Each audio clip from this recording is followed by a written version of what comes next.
المتولي وإيه علاقته بباب زويلة اللي في حي الجمالية منطقة السكرية؟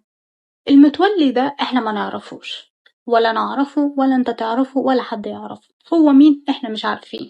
يمكن هو دلوقتي واقف جنبي وانا مش شايفاه، يمكن واقفين جنبك دلوقتي وانت حضرتك او حضرتك تتفرجي عليا، يمكن هو جنبك. انا دلوقتي جوزي متجوز عليا، عمل احطه في الباب. انا دماغي متصدعة، عايزة علاج.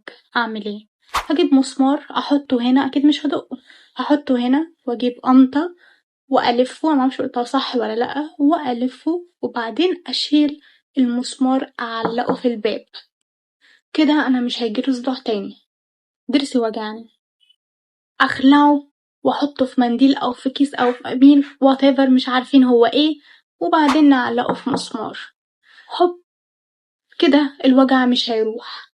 انا عايزه اتجوز يا عم محمد، اعمل ايه؟ انا هجيب خصلة من شعري واعلقها في مسمار تك على طول، والف في المسمار وادق في الباب من ورا.